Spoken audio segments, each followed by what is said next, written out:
Hello friends, Heidi here from Rain Country Homestead. God is good all the time. Well, today I'm going to show you how I make just a basic old-fashioned soap from nothing but lye, lard, and water. And I have, several months back, I had put out a video on how to make your own organic herbal soap, and that's totally vegan. I use coconut oil in that.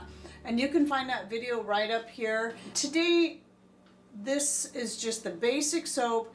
This is the soap I use for making my laundry detergent and my liquid hand soap. And eventually, as I'm working on a dish soap recipe. So once I get that perfected, I will be putting that up too, and I will be using my own soap.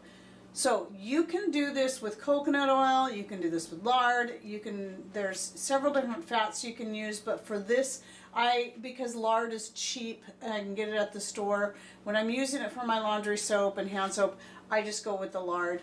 And so what I have, and this is a much bigger, this is twice the size of the batch that I use for making my bar soap, because I like to use those little individual bar molds, but when I'm doing this one, I'll use this bigger mold, and I'll make twice the amount as I do for the herbal soap. And also the lye that I'm currently using, I'm using the Red Crown, but there's also Essential Depot also makes a good lye, or you can even just go down to your hardware store as long as and go in the plumbing section and find lye, and it's usually the cheapest to buy it that way, as long as it says 100% lye. That's what you want.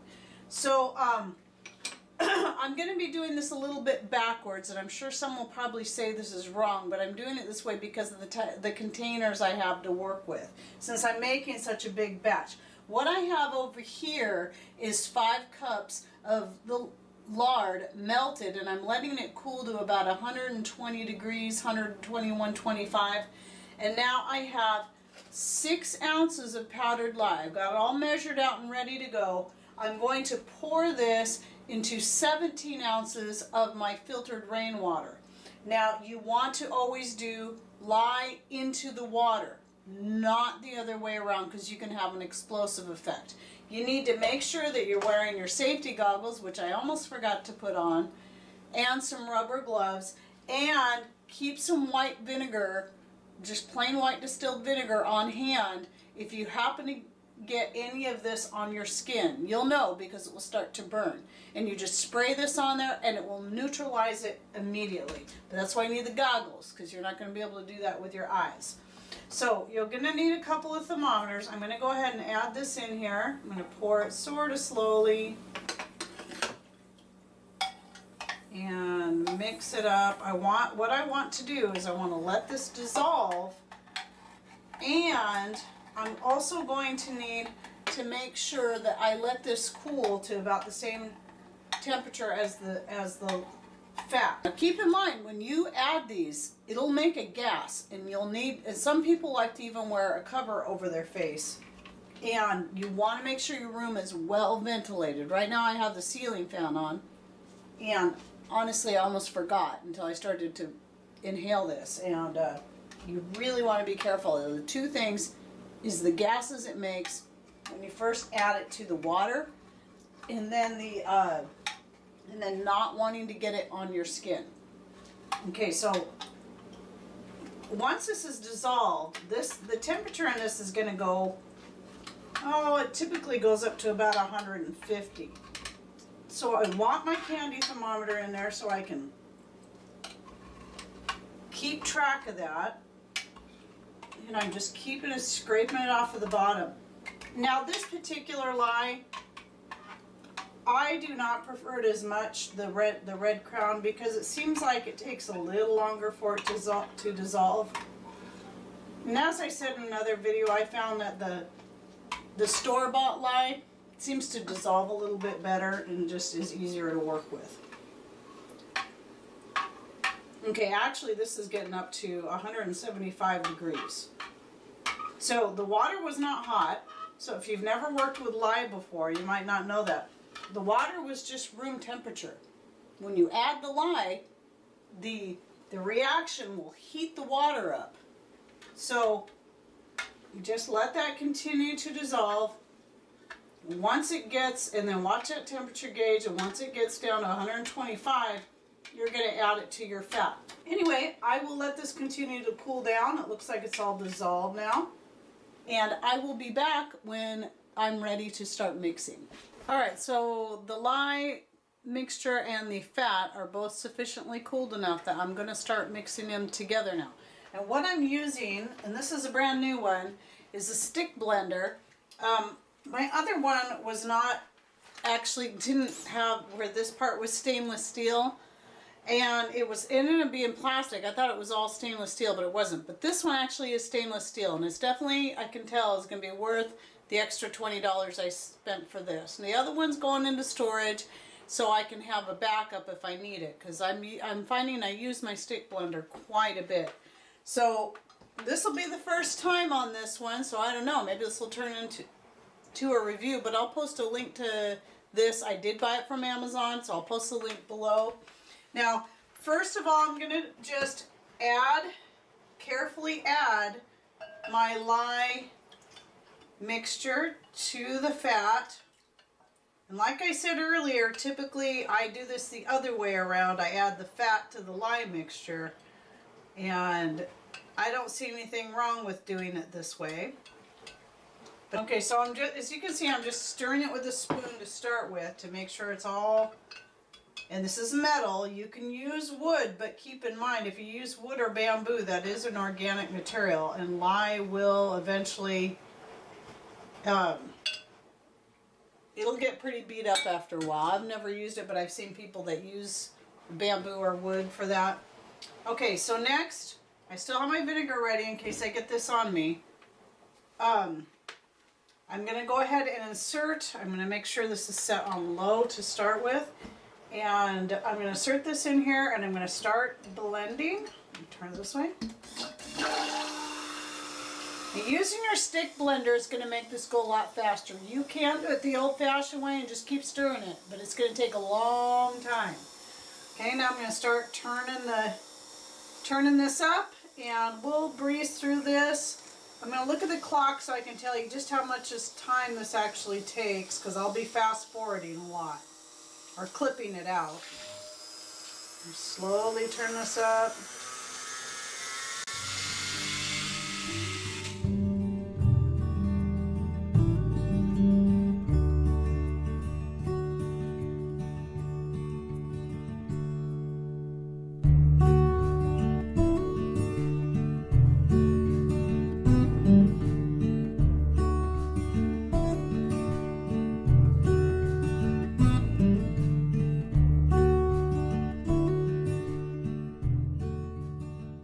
About the consistency I want for pouring into my big mold. Sometimes I let it get a little bit thicker when I'm pouring it into the smaller soap molds, individual soap molds. So I can just kind of work with it and sort of, you know, make the little peaks and stuff on it. But this I want to just be easy to pour into my mold. And what they call this is when it gets to trace. Now you can have a light trace, which is pretty much where this is. And so you can see I'm leaving behind lines, even though they kind of disappear quickly. That's a bit of a light trace. Okay, so I'm going to take this, set it over here, and now I'm going to pour it into my soap mold. Now, since this is just for making hand soaps and laundry soap, and this is going to go clear to the top. Wow. Might even have extra. I don't care how it looks, because I'm just going to be chopping it up. But I really don't want air pockets if I can help it, because I want to get as much in here as I can. The rest of this, I'm going to just put into just one of my individual soap molds. I forgot that this makes a little bit more than this. And that's going to sit for at least 24 hours before I take it out of the mold. Now, this is a silicone candy mold. I've actually used this to make chocolates, but I use it more for my excess soap to make just little small sample bars. These I'll probably just chop up, because these won't be ones that I'll give away. I like to use my little small samples for throwing into other packages when people order my skirts and aprons and stuff like that typically. You know, especially if they're doing a fairly good size order. I definitely like to throw these in there as a thank you. At least with my herbal soaps. This is just a very plain old-fashioned soap, and nothing fancy about it. But anyway, you can just, anytime you're making your soaps, you can just put your excess into something like this, and then you have these cute little soaps that you can give to people. They make good gifts. Well, the bar soaps make good gifts anyway, but you know, it's just kind of a fun little thing you can do. So who knows, maybe I'll give these away too. If people just prefer a nice simple soap. But usually I stick with giving people the vegan soaps, just because you don't know if some people have an issue with pork or any kind of animal product. I try to keep those things vegan. Now here's the other soap mold I use just when I'm making my individual bars. You can do that with this bigger mold here, that after you let it sit for 24 hours and you cut it in whatever size, size bars you want. But I prefer to use these. These make 4-ounce bars, and I always like to kind of heap it up a little bit more, so it makes a bit better than a 4-ounce bar. And all of these molds that you see here I did get on Amazon, and so I will link those below. Alright, it's the next day. My soap is all solidified and it's ready to remove from the mold. So I want to show you how easy that is to do. So you see that this has the wooden, holder. That's, and of course I got soap drizzle down the side. That's just to keep this firm while it's setting up. Because this is just a silicone, see? So you're just going to peel it back from the sides. You can scrape it flat or not fill it as full as I did either. So, but again, this soap isn't about looking good.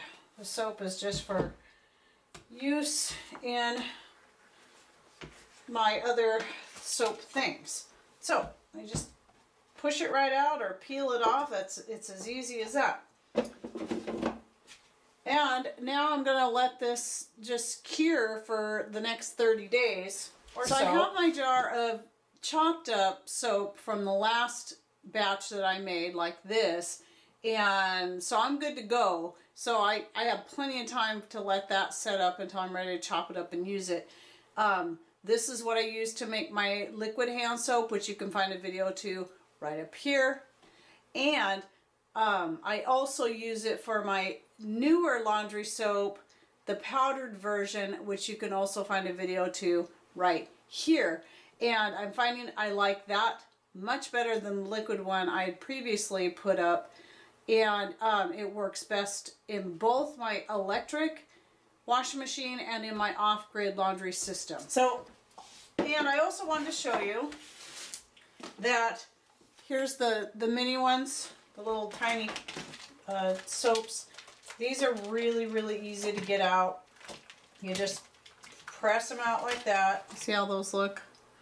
And these don't take as long to cure because they're so small. And then what I do with these pieces, all these little scrap pieces that break off the edges or that flake off of here, I simply add those to my jar, and yeah, that's less I have to chop up, and so nothing goes to waste. All right, there you have it. A simple, basic soap recipe that you can use for whatever you need it for. Just fat, water, and lime. That's all you need. So, get over the fear of that soap making, people, if you haven't done it already, and get going, because it's really fun once you start. Okay, thanks for watching. Take care, and God bless.